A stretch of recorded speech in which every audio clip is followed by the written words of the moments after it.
Brought to you by V-Guard.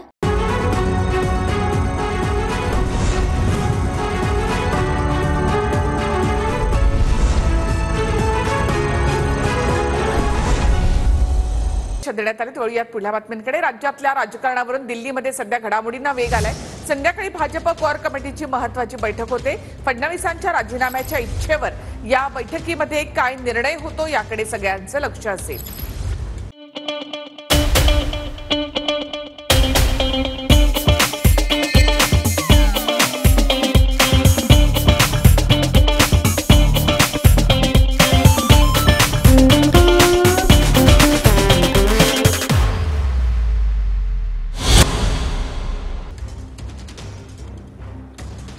दिल्लीमधल्या भाजपच्या core कमिटीच्या बैठकीमध्ये देवेंद्र फडणवीस, चंद्रशेखर बावनकुळे, पंकजा मुंडे, आशिष शेलार, चंद्रकांत पाटील आणि रावसाहेब दानवे सहभागी होणार आहेत। राज्यातील मंत्रिमंडळाचा विस्तार याच आठवड्यामध्ये होणार अशी माहिती सूत्रांकडून मिळते। दरम्यान शिंदे आणि देवेंद्र फडणवीसांमध्ये रात्री उशिरा 2 तास वर्षावर बैठक झाली। मंत्रिमंडळ विस्तार आणि विधान परिषद निवडणूक तसंच मराठा आणि ओबीसी आरक्षण या वादावर दोघांमध्ये चर्चा झाल्याची माहिती आहे। दरम्यान देवेंद्र फडणवीसांसोबतच्या बैठकीआधी शिंदेने अजित पवार यांच्याशी देखील चर्चा केली आहे। दरम्यान कालच्या बैठकीमध्ये नेमकी काय चर्चा झाली ते आपण पाहूया। देखिए, उनका काम है अफवाह से गर्मी बढ़ाना और हमारा काम है माहौल को ठंडा रखना।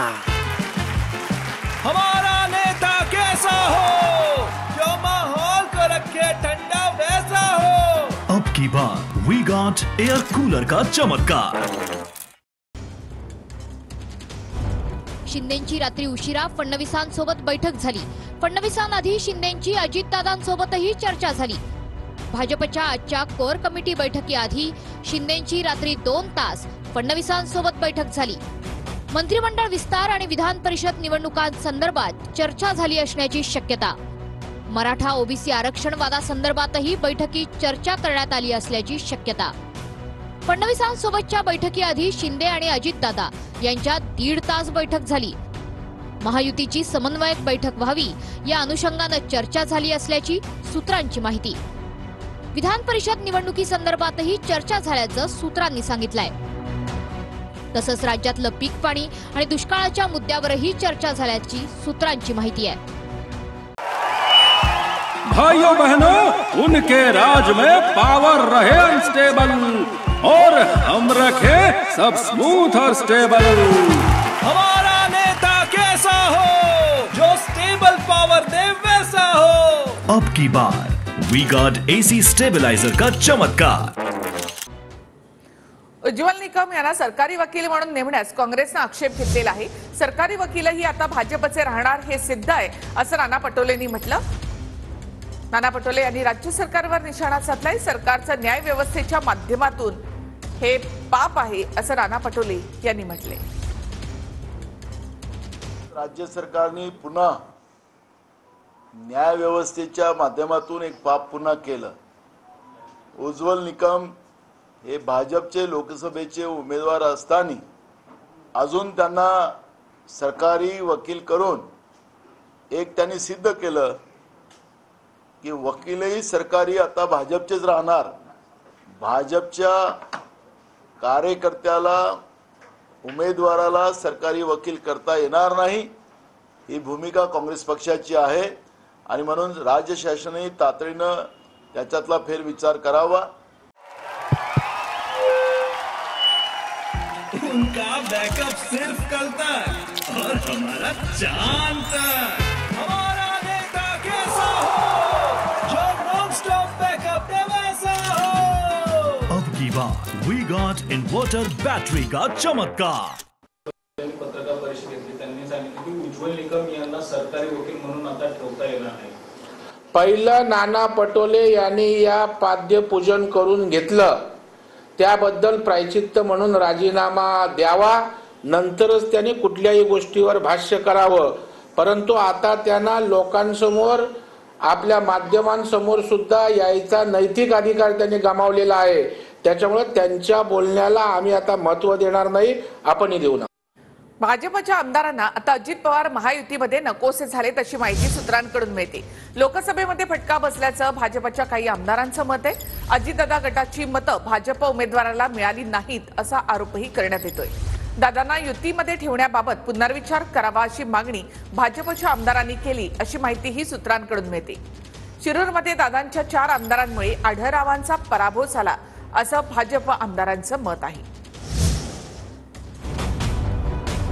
भाजपच्या काही आमदारांना आता अजित पवार नकोसे झाल्याची सूत्रांची माहिती आहे. अजित पवार गटाची मतं भाजप उमेदवारांना मिळाली नसल्याचा दावा केला जातोय. अजित पवारांना युतीत ठेवण्याबाबत पुनर्विचार करा अशी मागणी भाजप आमदारांकडून पुढे येते. संघ आणि भाजप नेत्यांच्या बैठकीतही अजित पवार गटाबाबत नाराजीचा सूर आहे. निवडणुकीत राष्ट्रवादीचे नेते सोबत पण कार्यकर्ते नाही असा सूर बैठकीत उमटतोय. दलित आणि मुस्लिम समाजाला जवळ करण्याची गरज असल्याचं मतही व्यक्त केलं जात आहे. शिवसेनाची उमेदवारी कोणती द्यायची काय करते भाजप ठरवणार. म्हणजे त्यांनी सर्वे केला भाजपनं, उमेदवार शिंदे साहेबाचे आणि सर्वे करतं भाजप आणि भाजप म्हणते आता यांना टाळा. हे नवीनच पद्धत आहे ही.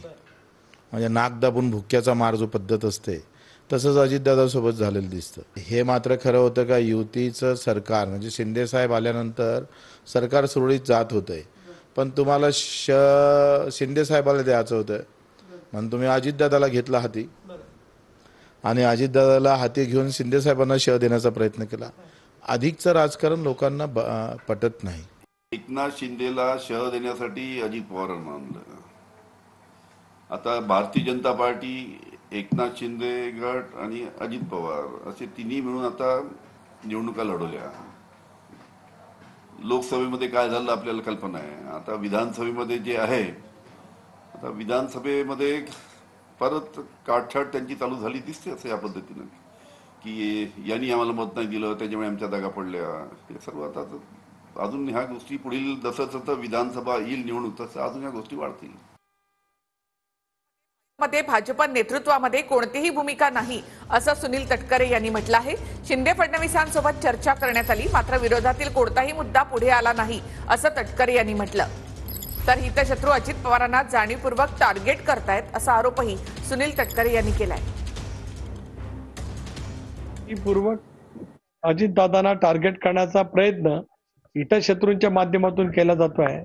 भारतीय जनता पक्षाच्या नेतृत्वाकडून या संदर्भातली स्पष्टपणाची कुठलीही भूमिका नक्की त्या ठिकाणी नाही.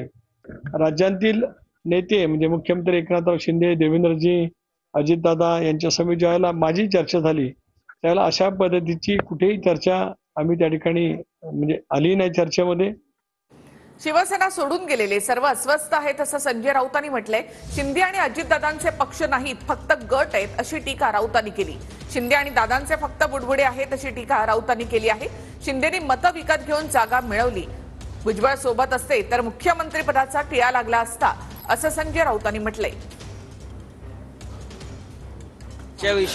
ह्याच्याविषयी जाहीरपणे चर्चा करणं योग्य नाही.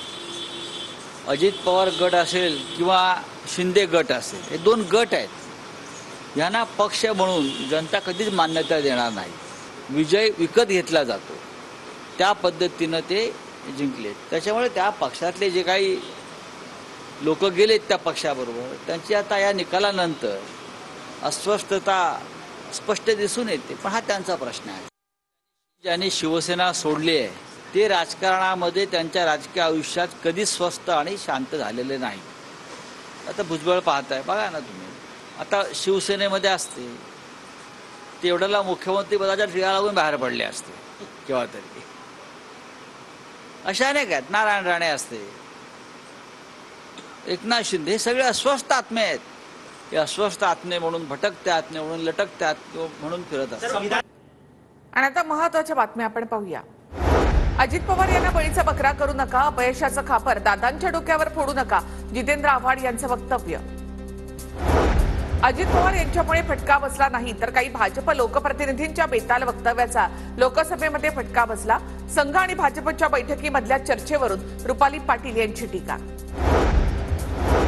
कभी कभी लगता है अपुनच भगवान है या डायलॉगची आठवण झाली नाना पटोलेंचे पाय धुतल्याच्या प्रकरणावर भाजपच्या केशव उपाध्ये यांची टीका. लोकसभेत जे यश आलं त्या धुंदीतून पटोले बाहेर यायला तयार नाहीत, उपाध्ये यांची टीका. आमचे बूट चिखलानं भरले तर कार्यकर्ते धुवून आणतात, कार्यकर्ते हे प्रेमाने करतात, हे रूढी परंपरेला धरून नसतं. नाना पटोलेंच्या प्रकरणावर आव्हाडांकडून पाठराखण. थोडं यश मिळालं की काँग्रेस नेत्यांना मस्ती येते, काँग्रेस नेते कार्यकर्त्यांना गुलाम समजतात. भाजप खासदार अनिल बोंडेंची टीका. तर भाजपकडून पटोलेंवर चिखल लगाव आंदोलन करणार, बोंडेंचा इशारा.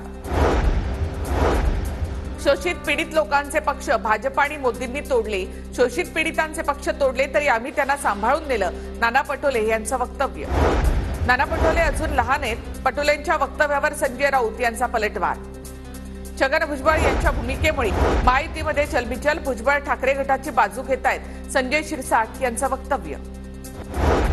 हेडलाईनचे प्रस्तुत करता पावसाळ्यात सर्दी खोकल्यासाठी अमृत अडुळसा आणि त्वचेसाठी अमृत मलम एकदम खास.